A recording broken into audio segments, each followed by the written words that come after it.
Je suis assis en tailleur sur le parquet du salon de mes parents à Portland, entouré de papiers cadeaux déchirés et de l'écrasante odeur artificielle de pain du matin de Noël. Ma sœur enroule ses doigts manucurés autour d'un jeu de clés Porsche brillante. Le métal lourd capte les lumières scintillantes du sapin surdimensionné alors qu'elle sautille sur la pointe des pieds et pousse des cris d'adolescente au lieu de la femme de 32 ans qu'elle est en réalité. J'ai du mal à traiter la scène qui se déroule devant moi. Dehors, la voiture est dans l'allée enneigée. C'est un témoignage brillant de $80 000 de dévotion parentale, complet avec un énorme et ridicule nœud rouge sur le capot. Ce nœud seul a probablement coûté plus cher que ce qu'ils ont dépensé pour tout mon Noël. Mon père, Robert, la regarde avec une fierté non dissimulée, la poitrine bombée comme s'il venait de guérir une maladie. Ma mère, Patricia, joint les mains sous son menton, ses yeux brillants de larmes dramatiques comme si elle assistait à un miracle divin. Pendant ce temps, je suis assis tranquillement et je regarde l'objet posé sur mes genoux. C'est une tirelire en plastique en forme de cochon de dessin animé d'une émission pour enfants qui a été retirée de l'antenne il y a 2 décennies. L'étiquette de prix orange fluo qu'ils ont oublié de décoller sur le côté indique $1,99. Ouvre-la, insiste ma mère, faisant un vague geste vers le petit bouchon en caoutchouc au fond du jouet en plastique bon marché. Sa voix a ce ton sucré et théâtral qu'elle utilise lorsqu'elle veut faire semblant que nous sommes une famille normale parfaite. Mes doigts sont engourdis, mais j'obéis. Je retire le bouchon en caoutchouc. 2 billets de $1 frais et 9 s'envolent et atterrissent doucement sur mon jean. $2. C'est le début de ton fonds pour ta future maison, fiston, annonce mon père d'un geste dédaigneux de la main. Il ne me regarde même pas. Tu es toujours si responsable avec l'argent, pas comme certaines personnes. Il fait un clin d'œil appuyé à celle qui fait semblant d'être profondément offensée avant de glousser et de serrer ses nouvelles clés coûteuses contre sa poitrine. Le silence s'étire comme un sirop épais entre nous. Personne ne mentionne le fait qu'elle n'a pas eu d'emploi stable depuis 4 ans. Personne ne mentionne qu'elle a besoin d'un moyen de transport fiable pour se rendre à ses réunions de design imaginaire. Il lui sourit simplement. 34 ans de moments exactement comme celui-ci se cristallisent dans mon esprit avec une clarté terrifiante. Ce n'est pas une anomalie. Ce n'est pas un malentendu. C'est le schéma établi de toute mon existence. Ce matin même, j'avais soigneusement emballé leurs cadeaux. J'ai acheté à mon père une mallette en cuir qui m'a coûté 2 semaines de salaire. J'ai acheté à ma mère le bracelet en argent qu'elle avait montré du doigt dans la vitrine d'une boutique de Seattle il y a des mois. J'ai même acheté une lampe annulaire coûteuse qu'elle a mentionné vouloir nonchalamment pour ses vidéos sur les réseaux sociaux. J'ai acheté tout cela en mettant un peu de côté sur chacun de mes chèques de paie. J'avais répété mon annonce pendant tout le trajet. J'allais leur dire que j'étais devenu associé dans mon cabinet comptable. Je suis comptable judiciaire. Je découvre la fraude financière pour gagner ma vie. J'avais imaginé leur visage s'illuminer de fierté, me voyant enfin comme quelque chose de plus qu'un simple frère aîné responsable. Mais en regardant les 2 billets de $1 posés sur mes genoux, la prise de conscience me frappe comme un coup physique dans les côtes. Je ne peux pas respirer. Je sens la pression monter dans ma poitrine comme du béton qui durcit autour de mes poumons. Les gens parlent de chagrin d'amour comme si c'était un concept abstrait. Ce n'est pas le cas. Je sens chaque chambre de mon cœur se contracter douloureusement. C'est ça, mourir, je pense, pas de façon dramatique, juste en diminuant. Mes mains tremblent légèrement alors que je pose la tirelire en plastique sur la table basse en verre. Elle fait un son creux et pathétique. Excusez-moi, ai-je réussi à dire. Ma voix semble appartenir à un étranger. Toilette. Je monte les escaliers familiers. Je ne cours pas. Je passe devant le mur de photos de famille encadré où le visage d'Alara domine chaque cadre. J'entre dans la salle de bain et je ferme la porte, laissant le verrou s'enclencher doucement. Mon reflet me regarde. Mes yeux sont trop secs. Mon visage est trop calme. Je presse mes paumes contre le comptoir en marbre froid, attendant les larmes. Elles ne viennent pas. Il n'y a plus de tristesse. Juste un vide froid et sombre. La nuit s'étire à l'infini.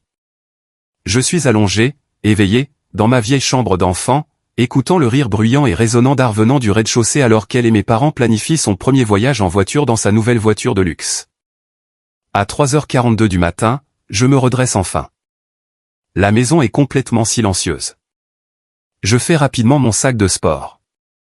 Je laisse les cadeaux coûteux que je leur ai achetés là où ils sont, sous le sapin. De toute façon, il ne s'agissait jamais de gratitude. Je descends mon sac par les escaliers sombres. Ma clé de maison est froide dans ma paume un instant avant que je ne la pose délibérément sur le comptoir de la cuisine. Ils ont fait leur choix. Maintenant, je fais le mien. Je sors dans l'air glacial de décembre, je monte dans ma Honda vieille de 7 ans et je démarre le moteur. Les lampadaires se transforment en halos jaunes à queue alors que je navigue sur les autoroutes vides de Portland. Le chauffage de ma Honda peine contre le froid glacial de décembre, soufflant de l'air tiède sur mes doigts gelés. Mes essuie-glaces luttent contre la neige qui s'épaissit. Je conduis en silence total. Je n'allume pas la radio. Je ne veux pas entendre un chœur de voix joyeuse chanter un joyeux petit Noël. Il n'y a absolument rien de joyeux à s'éloigner de la seule famille que vous ayez jamais connue au milieu de la nuit. Contrairement à la Porsche rutilante de 80 000 $ garée dans l'allée de mes parents, ma voiture a gagné sa place dans ma vie. Elle m'a transporté à travers l'université, les longues nuits d'études et les examens épuisants pour devenir comptable judiciaire certifié. Elle ne s'est jamais plainte. Elle a juste fonctionné. À 5 heures du matin, j'ai largement dépassé les limites de la ville, me dirigeant vers le sud en direction de la frontière californienne. Les grands pins sombres qui bordent l'autoroute ressemblent à d'énormes silhouettes sombres montant la garde dans la neige. Mon esprit est un enchevêtrement lourd et confus de ressentiment et d'épuisement. J'essaie de comprendre comment reconstruire ma vie à partir de zéro, quand mon téléphone se met soudain à vibrer violemment contre la console centrale. Je baisse les yeux. C'est une notification de messagerie vocale. L'identifiant de l'appelant affiche le nom de mon père. Il n'a pas appelé pour demander si j'étais en sécurité. Il n'a pas appelé pour s'excuser. Il est allé directement à la messagerie vocale parce que j'avais mis mon téléphone en mode « ne pas déranger ». J'hésite une fraction de seconde avant de toucher l'écran pour lire l'audio via les haut-parleurs Bluetooth de ma voiture. La voix de mon père emplit le petit habitacle de ma voiture. Il n'a pas l'air inquiet. Il a l'air furieux et légèrement paniqué. « Vance, où diable es-tu ? Reviens ici tout de suite. Tu es parti sans signer les papiers du concessionnaire. Si tu ne ramènes pas cette voiture immédiatement, j'appelle la police et je la signale comme volée. Ne me cherche pas. Tu sais très bien que le prêt est à ton nom. Ramène-la. » La voix automatisée annonce la fin du message. L'habitacle redevient silencieux, à l'exception du grincement rythmique des essuie-glaces. Je freine. Les pneus dérapent légèrement sur l'asphalte boueux alors que je gare violemment la voiture sur l'accotement enneigé de l'autoroute. Je mets la voiture en position de stationnement et je laisse le moteur tourner. Mes feux de détresse clignotent, projetant une lueur orange sinistre sur les bancs de neige. Ma respiration s'arrête. Je réécoute le message. Tu sais très bien que le prêt est à ton nom. Les mots résonnent dans mon crâne. Les 2 $ dans la tirelire en plastique. La voiture de 80 000 $. La précipitation soudaine pour faire signer des papiers le matin de Noël. Les pièces du puzzle s'emboîtent avec une vitesse écœurante. Ce n'était pas seulement un cas de favoritisme parental extrême. Ce n'était pas seulement de la négligence émotionnelle. C'était un vol d'identité. Je ne crie pas. Je ne frappe pas le volant. Le fils blessé émotionnellement qui a quitté la maison il y a 2 heures a disparu. À sa place se trouve Vance, le comptable judiciaire. L'homme qui passe 60 heures par semaine à traquer les détourneurs de fonds d'entreprise et les criminels financiers. Je tends la main vers la banquette arrière, j'attrape mon sac à dos de travail et j'en sors mon ordinateur portable. Je le pose directement sur le volant. Je le connecte au point d'accès mobile de mon téléphone. Mes doigts volent sur le clavier avec une mémoire musculaire. Je contourne mon email personnel et je vais directement sur le portail sécurisé des principales agences de crédit. J'ai un logiciel de surveillance de la fraude de premier ordre, un avantage de ma profession. Je tape mon numéro de sécurité sociale, je réponds aux questions de sécurité et je sors mon rapport de crédit principal. L'écran se charge. La lumière blanche et crue illumine mon visage dans la voiture sombre. Le voilà, tout en haut de la liste des comptes ouverts. Un tout nouveau prêt auto contracté il y a 3 jours. Solde, 82 500 $. Titulaire principal du compte, Vance. Co-emprunteur, aucun. Mon père avait utilisé mon excellent score de crédit, mon numéro de sécurité sociale et mon historique financier impeccable pour obtenir une voiture de luxe pour son enfant prodige. Il a falsifié ma signature sur la demande numérique. Il avait juste besoin que je signe les derniers papiers de livraison physique ce matin pour rendre le tout entièrement contraignant et couvrir ses traces. En partant, j'ai ruiné son calendrier. Je fais défiler plus bas le rapport. Mon estomac se noue. La voiture n'est pas la seule chose. Il y a 3 cartes de crédit à haute limite que je n'ai jamais ouvertes, avec des soldes de plus de 15 000 $ chacune. Une ligne de crédit personnel maximisée à 20 000 $.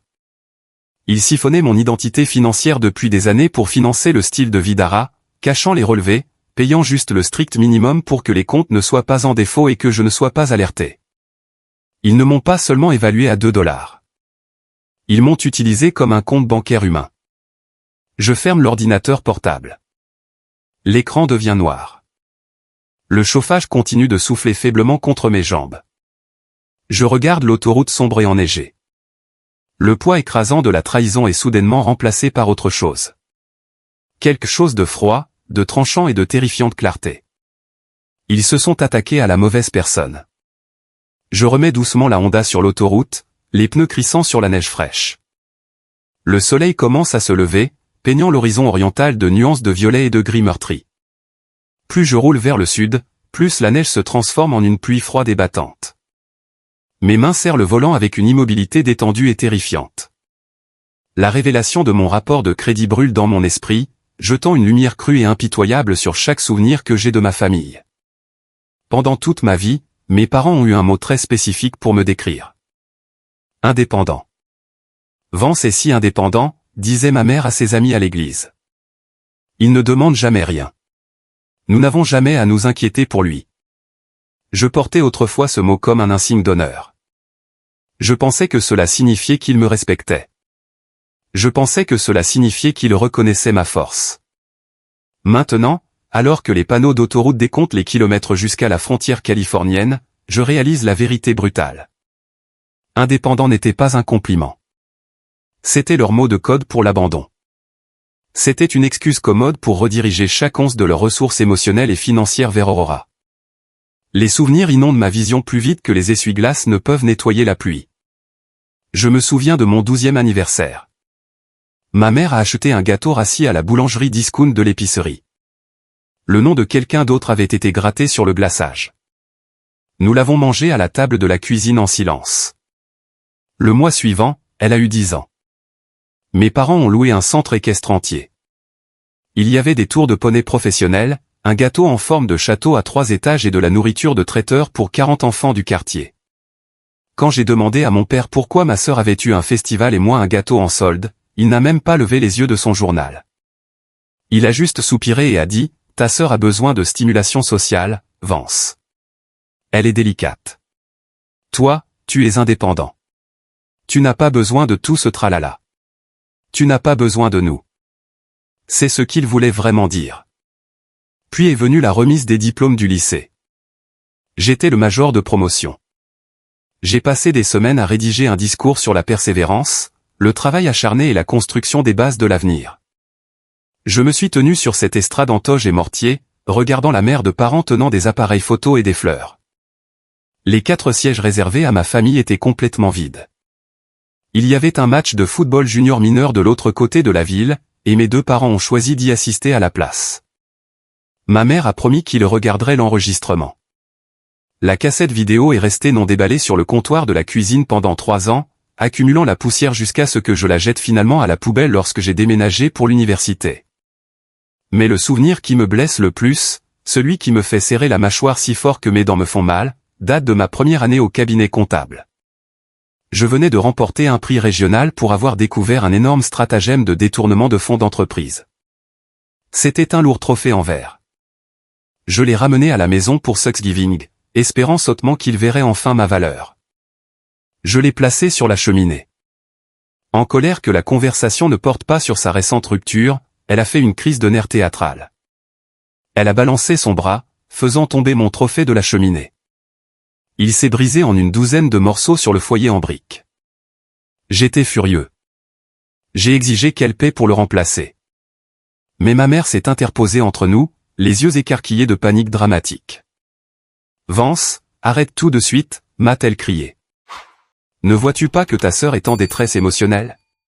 Ce n'est qu'un morceau de verre. Excuse-toi auprès d'elle pour avoir élevé la voix.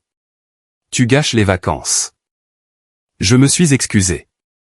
Je me suis mis à quatre pattes, j'ai balayé le verre brisé de ma propre réussite et je l'ai jeté. J'ai ravalé ma colère pour maintenir la paix.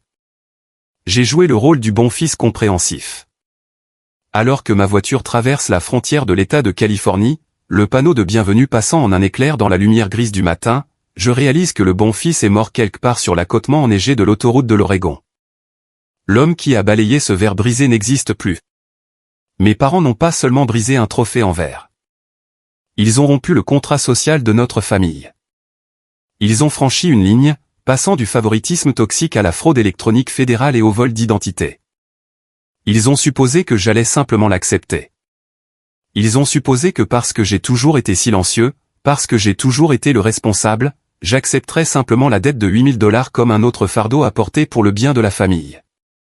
Ils pensaient que je signerais les papiers pour maintenir la paix familiale. Ils comptaient sur mon silence.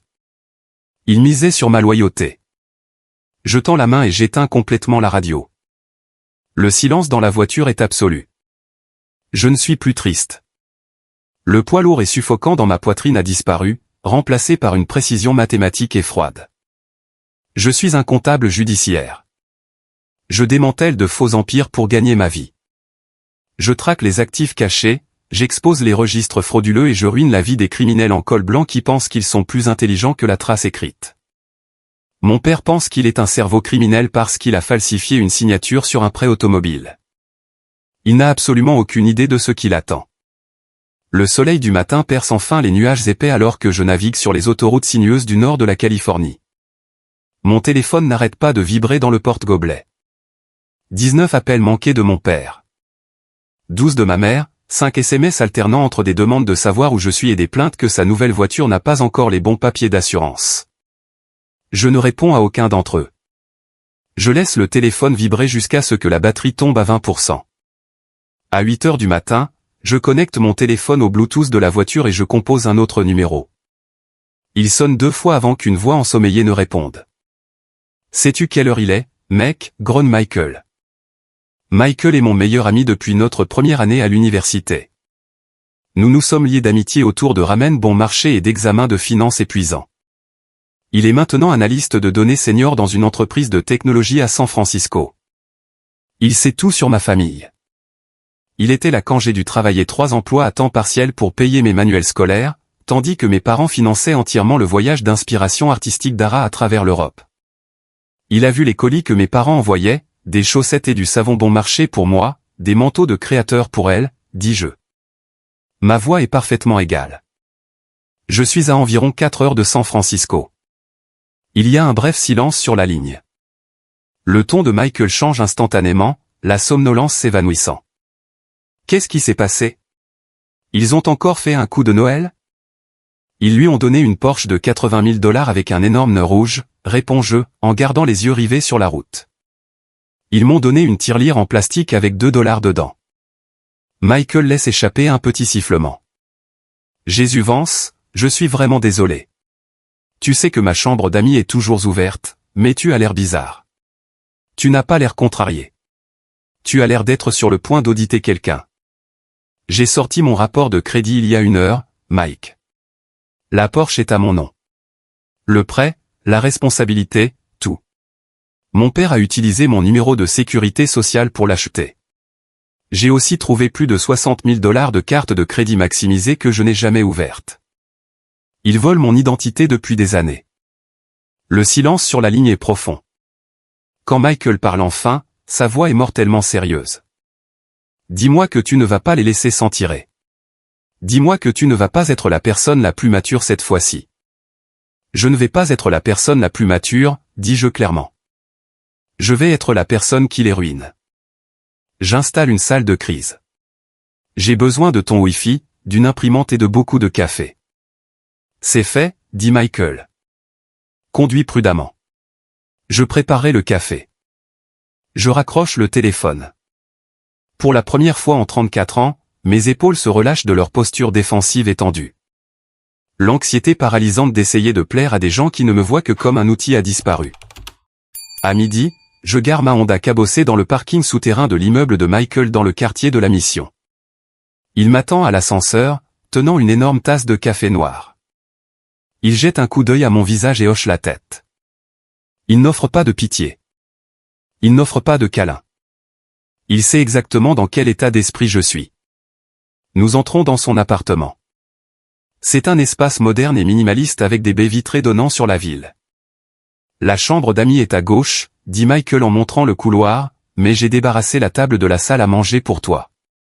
Le mot de passe du routeur est sur le frigo. Je ne prends même pas mon sac dans la chambre.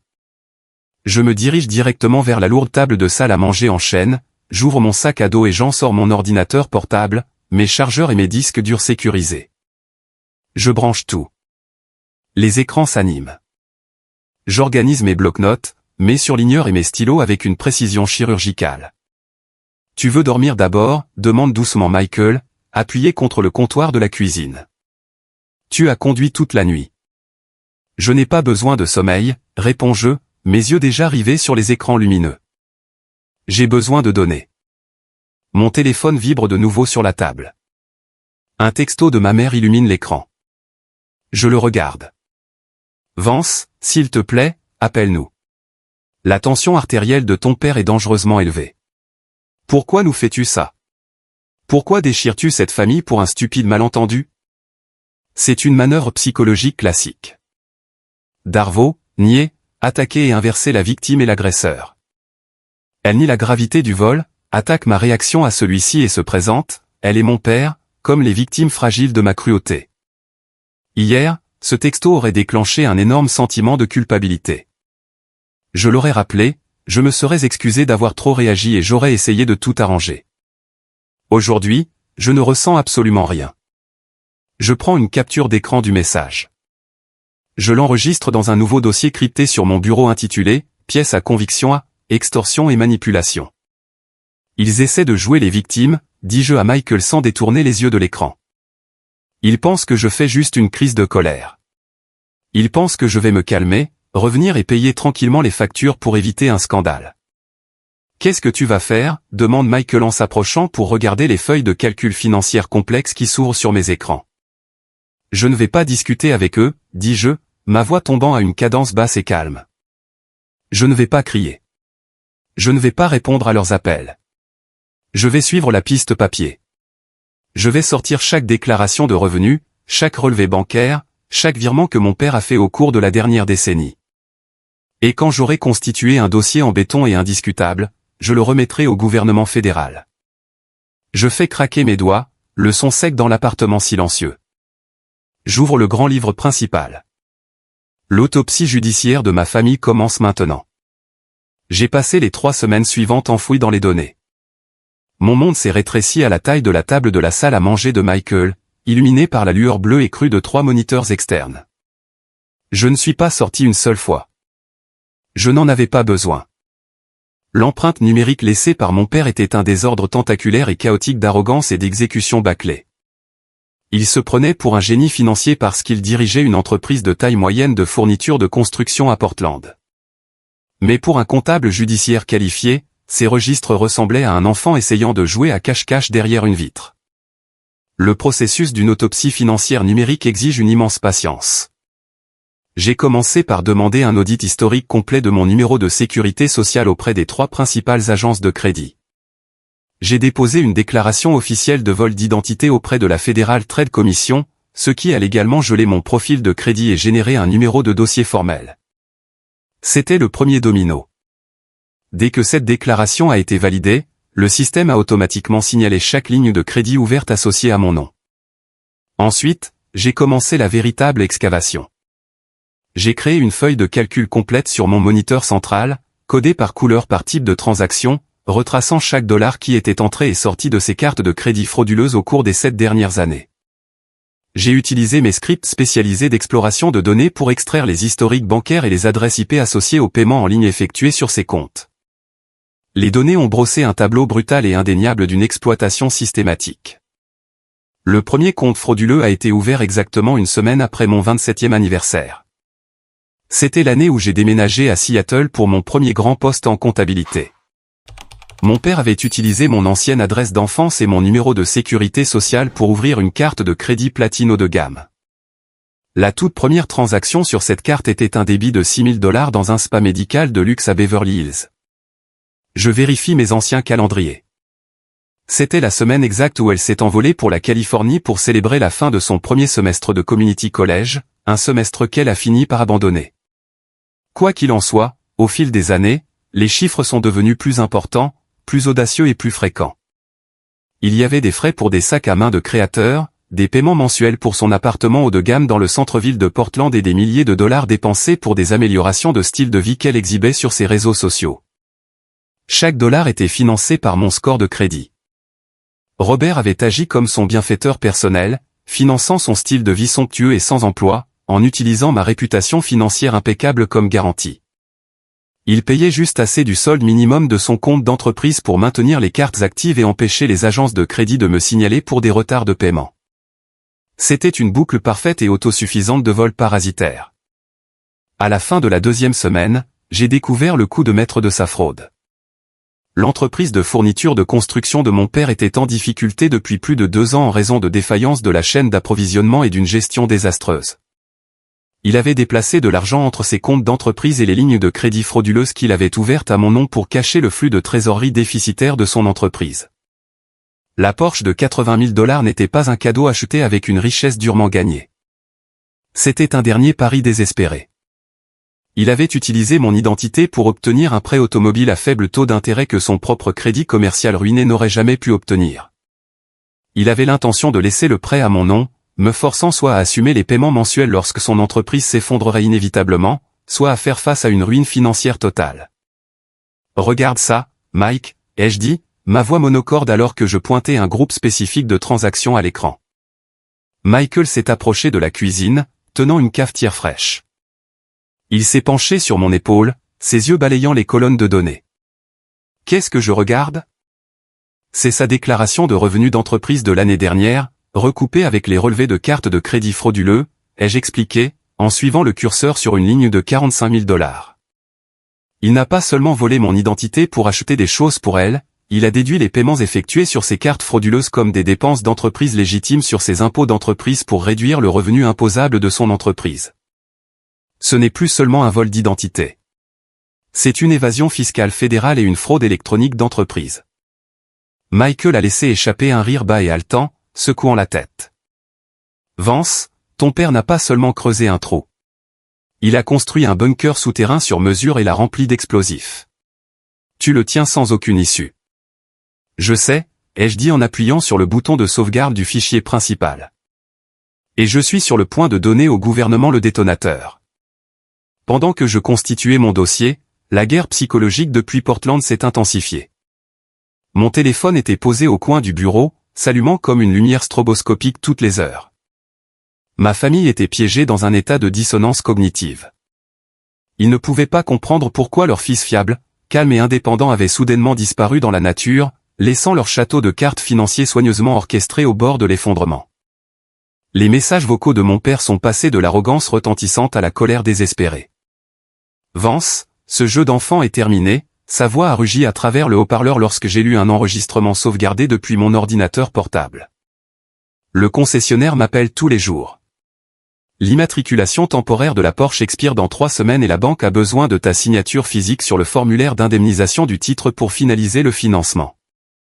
Si tu ne me rappelles pas d'ici ce soir, je monterai personnellement à ton appartement à Seattle et je te ramènerai ici moi-même. J'ai souri faiblement à la menace vide. Il ne savait même pas que j'avais déménagé à San Francisco. Il n'avait plus aucun pouvoir sur moi. Puis est venue la manipulation émotionnelle de ma mère. Ces SMS étaient une masterclass de la technique Darvaux. Elle a envoyé une photo d'un flacon de médicaments pour le cœur sur ordonnance posé sur sa table de chevet. La légende disait, le médecin dit que mon niveau de stress est à un point de rupture à cause de ce que tu fais à cette famille, Vance. Ta sœur pleure tous les soirs. Elle ne peut même pas profiter de son cadeau de Noël parce que tu gardes rancune pour un stupide malentendu. Est-ce vraiment ce que tu veux? Mettre ta propre mère à l'hôpital parce que tu es égoïste? J'ai analysé son texto avec le même détachement froid que j'appliquerais à une facture frauduleuse. Elle essayait de rejeter la faute des actions criminelles de son mari sur ma réaction à ses actions. Elle voulait que je croie que ma propre préservation était la cause de ses problèmes de santé. C'était une illusion profonde, mais elle n'avait plus aucune prise sur mon cœur. J'ai copié le texto, je l'ai converti en un fichier PDF haute résolution et je l'ai ajouté à mes archives croissantes sous le dossier intitulé « Preuve d'intimidation et de conspiration ». Le dernier mardi de janvier, j'ai franchi l'étape ultime. J'ai compilé mon classeur principal de 500 pages de preuves. Il contenait chaque demande de carte de crédit frauduleuse, chaque signature numérique falsifiée, les journaux d'adresse IP remontant au bureau de mon père et les déclarations de revenus d'entreprise prouvant sa fraude électronique. Je suis descendu au bâtiment fédéral du centre-ville de San Francisco. J'avais rendez-vous avec un agent spécial de la division des enquêtes criminelles de l'IRS ainsi qu'un enquêteur du bureau des crimes financiers de l'État. Nous nous sommes assis dans une petite salle de conférence sans fenêtre qui sentait le vieux tapis et le nettoyant industriel. Je n'ai pas raconté une histoire triste. Je ne me suis pas plaint de mon enfance ni pleuré sur le fait que mes parents aimaient ma sœur plus que moi. J'ai parlé le langage de l'État. J'ai exposé les points de données un par un avec une neutralité professionnelle absolue. L'enquêteur principal, un agent vétéran nommé Miller, a feuilleté les pages de mon classeur pendant 45 minutes en silence complet. Le seul son dans la pièce était le bruissement sec du papier. Quand il a finalement levé les yeux, son expression était un mélange de profond respect et de sombre réalisation. « Monsieur Collins », a dit l'agent Miller en se penchant en arrière dans son fauteuil. « J'ai vu beaucoup de cas de vol d'identité impliquant des membres de la famille, mais je n'ai jamais vu un audit aussi propre, aussi détaillé ou aussi dévastateur. Vous n'avez pas seulement trouvé la fraude. Vous avez fait 80% du travail de notre accusation pour nous. Je veux que mon nom soit complètement blanchi de ces dettes, ai-je répondu, en le regardant droit dans les yeux. Et je veux que les comptes soient gelés immédiatement. Considérez que c'est fait, a dit Miller en fermant le classeur avec un bruit sourd et lourd. Nous allons signaler ces comptes d'entreprise pour un audit fédéral d'urgence. Votre père a joué à un jeu très dangereux avec l'oncle Sam, et il n'a aucune idée que le rideau est sur le point de tomber. Je me suis levé, je lui ai serré la main et je suis sorti du bâtiment sous le soleil californien éclatant. La toile était entièrement tissée.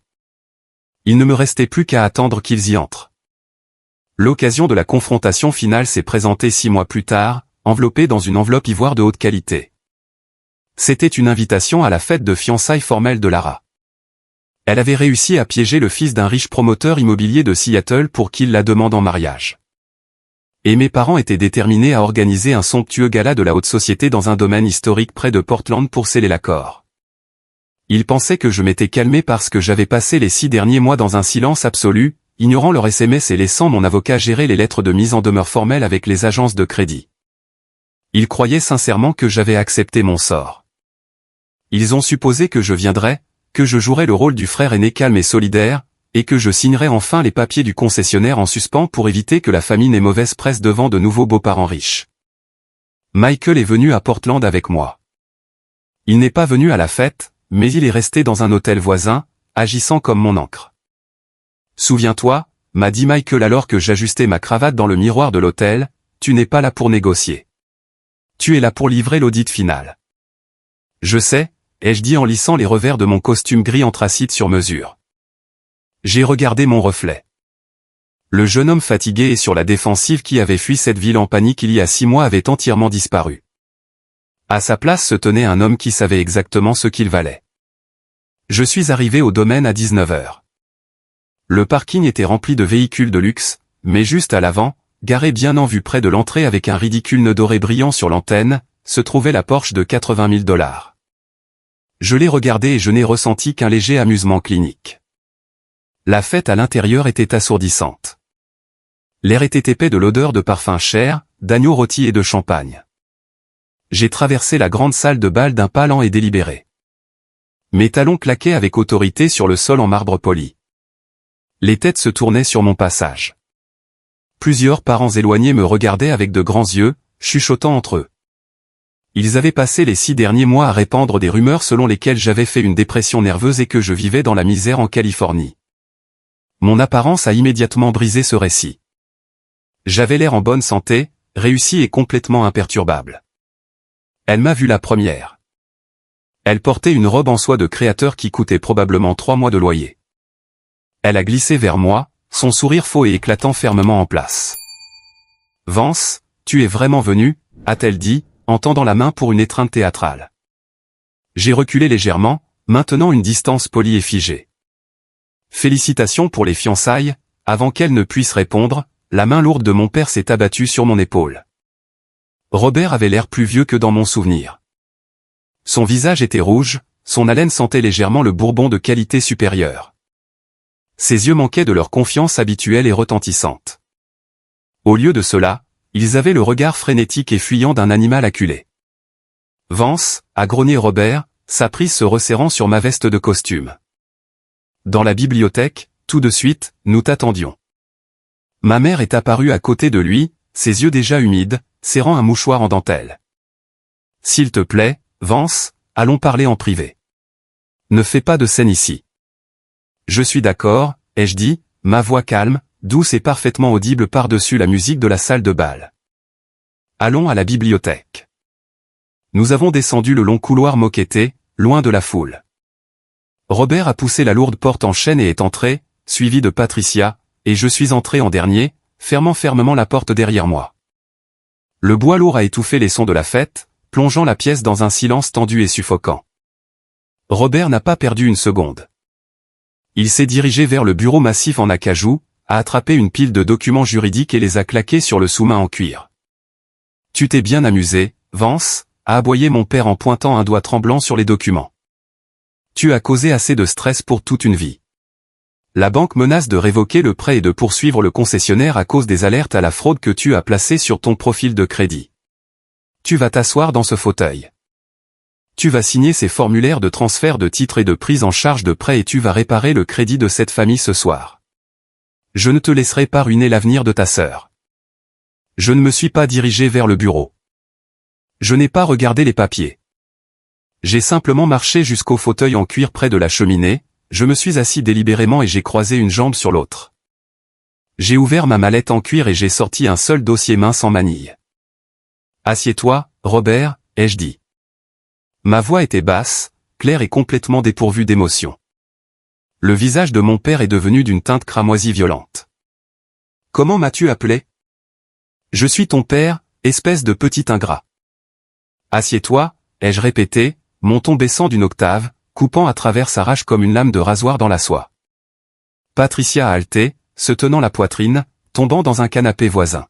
« Vance, comment peux-tu parler à ton père comme ça ? Nous t'avons élevé. Nous t'avons tout donné. Les fiançailles de ta sœur sont la plus grande soirée de sa vie, et tu l'as détruit avec cette attitude froide et cruelle. L'intention n'efface pas l'impact, mère, ai-je dit, en la regardant droit dans ses yeux secs et bien répétés. Et vous ne m'avez pas tout donné. Vous m'avez donné un billet de 2 $ et un cochon en plastique pendant que vous utilisiez mon identité pour financer une vie de luxe pour vous-même. Elle s'est avancée, sa voix montant d'un ton aigu. C'était juste un prêt auto, Vance. Tu gagnes beaucoup d'argent à Seattle. Pourquoi es-tu si vindicatif? Tu as toujours été jaloux de moi. Je ne suis plus à Seattle, je suis associé principal dans un cabinet à San Francisco, ai-je dit, laissant les mots peser lourdement dans la pièce. J'ai ouvert le dossier en manille sur mes genoux. Et ce n'était pas juste un prêt auto.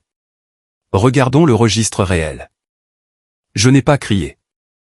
J'ai commencé à lire les données avec une précision dévastatrice absolue. 4 cartes ouvertes entre 2017 et 2024. Total des frais frauduleux, 64 312 $. Ligne de crédit de 20 000 $ entièrement utilisée en novembre dernier. Et enfin, un prêt auto de 82 000 $ obtenu en utilisant une signature numérique falsifiée le 22 décembre. Robert a essayé d'intervenir. J'ai payé ses factures. Aucun mal ne t'a été fait. Ton score de crédit est bon. Tu les as payés avec ton compte d'entreprise, Robert, ai-je dit, en levant les yeux du papier avec un regard perçant. Et tu as déduit ces paiements comme des dépenses d'entreprise sur tes déclarations de revenus de l'annexe C. C'est un crime de classe en vertu de la loi fédérale. Fraude électronique, vol d'identité et évasion fiscale. Tu ne peux rien prouver de tout ça, a balbutié Robert, une sueur soudaine perlant sur la naissance de ses cheveux. Je n'ai pas à te le prouver, ai-je répondu doucement. J'ai tapoté le dossier. Je l'ai déjà prouvé à la division des enquêtes criminelles de l'IRS et au bureau des crimes financiers de l'État il y a 6 mois. L'audit judiciaire de ton entreprise a été finalisé lundi dernier. La pièce est tombée dans un silence de mort, horrible. La couleur a complètement quitté le visage de mon père. Ses mains ont commencé à trembler de manière incontrôlable. Quoi? Qu'est-ce que tu as fait? A-t-il murmuré, sa voix se fissurant, l'autorité retentissante s'évanouissant dans les airs. J'ai lavé mon nom, ai-je dit, en me levant et en fermant le dossier. Les agences de crédit ont officiellement effacé la dette de 82 000 $ de mon profil. La banque a révoqué le financement du prêt. La Porsche garée à l'extérieur est actuellement répertoriée comme un actif non garanti sous enquête. Pile au bon moment, un coup fort et lourd a résonné à la porte de la bibliothèque. Avant que quiconque puisse bouger, la porte s'est ouverte. 2 hommes en costume sombre et sur mesure sont entrés dans la pièce, suivis de 2 policiers locaux en uniforme. L'un des hommes a sorti un insigne en or de sa poche de poitrine, le montrant clairement à mon père. Robert Collins, a demandé l'agent, sa voix ferme et métallique. Je suis l'agent spécial Miller de l'Internal Revenu Service. Nous avons des mandats pour la saisie immédiate de vos registres d'entreprise, de vos appareils électroniques et de vos biens personnels sous suspicion de vol d'identité aggravé et de fraude électronique fédérale. Veuillez vous éloigner du bureau. Patricia a poussé un cri perçant et sincère, s'effondrant sur le canapé dans une véritable crise d'hystérie. Elle a agrippé sa robe en soie coûteuse, ses yeux écarquillés de terreur absolue alors qu'elle regardait les policiers. Robert m'a regardé, sa bouche s'ouvrant et se fermant comme un poisson hors de l'eau, réalisant trop tard que son fils calme et indépendant venait de faire s'effondrer tout son monde. J'ai pris ma mallette, je suis passé devant les officiers et je me suis arrêté à la porte. Je les ai regardés tous les 3 une dernière fois. Joyeux Noël, ai-je dit tranquillement, et je suis sorti dans le couloir. L'effondrement du château de cartes de ma famille a été rapide, brutal et entièrement légal. Parce que j'avais fourni au gouvernement fédéral une piste papier étanche et mathématiquement sans faille, il n'y avait aucune marge de négociation, aucune échappatoire pour les avocats de la défense coûteux, et absolument aucun moyen pour mon père de manipuler le récit. Dans les 48 heures suivant la descente de police à la fête de fiançailles, l'histoire a fuité dans la communauté des affaires locales de Portland. La riche famille de promoteurs immobiliers qu'ils avaient tant cherché à impressionner a immédiatement rompu les fiançailles. Ils ne voulaient pas que le nom de leur famille soit associé à une enquête fédérale pour fraude très médiatisée. Les vêtements de créateurs d'Ara, ses bijoux et la Porsche de 80 000 $ ont été saisis par l'État pour atténuer les dettes impayées. Son style de vie de luxe immérité a disparu du jour au lendemain. Pour la première fois de ses 32 ans, elle a été forcée de quitter son appartement de luxe du centre-ville et de louer un minuscule studio exigu à la périphérie de la ville, prenant 2 emplois de détail à bas salaire juste pour se payer l'épicerie et les charges. Il n'y avait plus personne pour financer ses illusions. L'entreprise de fourniture de construction de mon père a été placée sous séquestre. L'audit fédéral d'urgence a révélé des années d'évasion fiscale systémique et de transfert d'actifs. Pour éviter une longue peine de prison qu'il aurait gardée derrière les barreaux jusqu'à ses 70 ans, Robert a signé un accord de plaidoyer. Il a plaidé coupable à un chef d'accusation de fraude électronique et à un chef d'accusation de vol d'identité aggravé. Le tribunal lui a retiré sa licence commerciale, a liquidé ses actifs commerciaux restants et l'a condamné à 3 ans de probation fédérale, combiné à 12 mois de confinement à domicile obligatoire et 500 heures de travaux d'intérêt général. Pour rembourser les énormes arriérés d'impôts, les pénalités et les frais de justice, mes parents ont été contraints de mettre leur grande maison de Portland aux enchères d'urgence. La maison où j'avais passé 34 ans à me sentir invisible, le mur de photos qui excluait mon existence, le grand salon où on m'avait remis un billet de 2 $. Tout a été vendu au plus offrant. Pendant tout ce processus, ma mère a essayé de me joindre par tous les moyens numériques possibles. Elle a créé de faux profils sur les réseaux sociaux et a utilisé des téléphones prépayés pour contourner mes blocages. Ces messages ne portaient plus le ton sucré de l'autorité maternelle. C'étaient des brouillons de textes désespérés et brisés. Vance, s'il te plaît.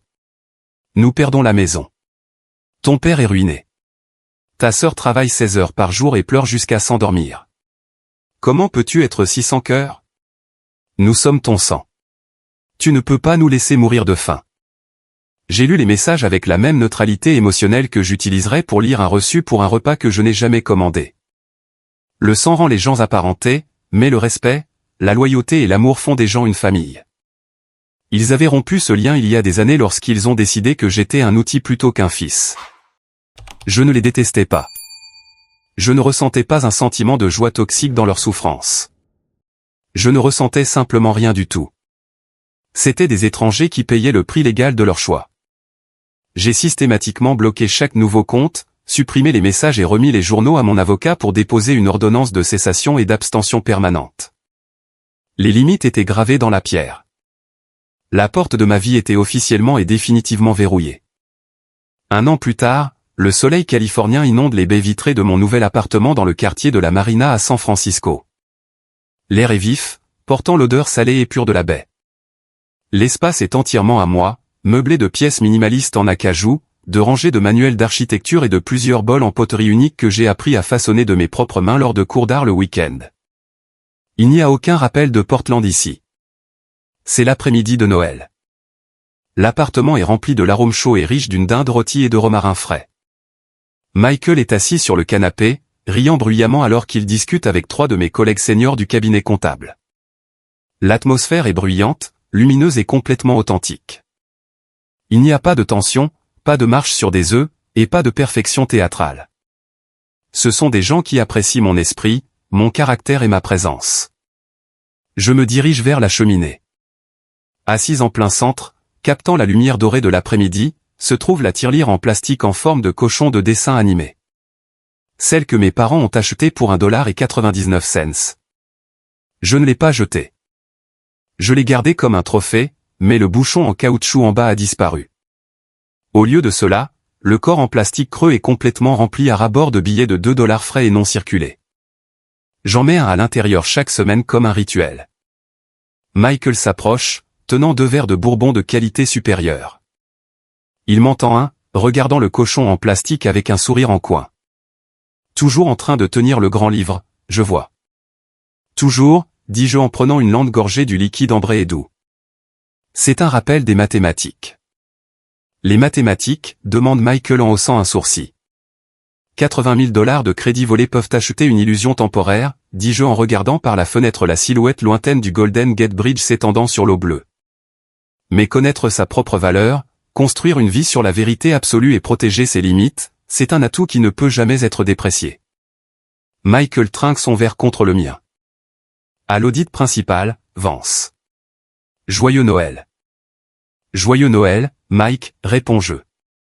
Je prends une autre gorgée de ma boisson, sentant le courant stable et chaud d'une paix totale s'installer profondément dans ma poitrine. Le béton lourd et suffocant qui durcissait autrefois autour de mes poumons chaque décembre a complètement disparu. Je regarde autour de la pièce les amis qui ont choisi d'être ici, la vie que j'ai construite à partir des fondations, et la liberté absolue qui vient du fait de s'éloigner des gens qui ne vous méritent pas. Je suis Vance. Je suis un comptable judiciaire. Je sais exactement comment équilibrer un grand livre. Et pour la première fois de ma vie, mes comptes personnels sont parfaitement, magnifiquement équilibrés.